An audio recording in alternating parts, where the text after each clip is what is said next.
Sandra Afrika Sandra Prodanović, poznatija kao Sandra Afrika, pojavila se na svom nastupu u izdanju u kakvom dugo nije viđena, malte ne zakopčana do grla. Mi već snimamo. A da, tako brzo. Pa hladno je napolje, nije baš toplo, nije još počelo leto. Sandra žari i pali širom Evrope, ali vrlo retko nastupa po prestoničkim klubovima.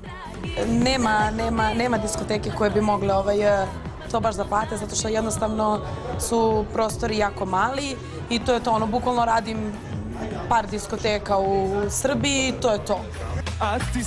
Izgleda da u dijaspori više cene njen rad, pošto u Srbiji nemaju dovoljno novca da joj plate da bi se skinula.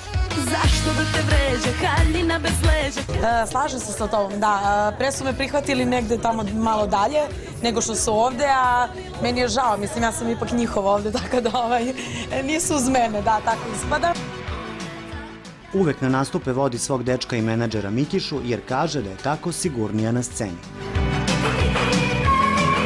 Meni je neobično kad on nije tu, zato što dosta stvari mi on završava i dosta stvari on odrađuje, tako da ja nekad se zezam pa kažem da još samo ostaje da i otpeva taj vikend i ja, jel te, ne moram ništa onda da radim. Negativni komentari na društvenim mrežama na račun njenog čestog obnaživanja nisu joj nikakva novost, ali je i ne dotiču mnogo. Ja ih ne čitam, nema vremena i stvarno me to ne interesuje. Znači, kad bi ušla, kad bi čitala, to bi haos bio, ne mogu da se nerviram. Ima zakazane nastupe u narednih nekoliko meseci, što je posebno raduje, i poziva čak i one koji je mrze na njen nastup.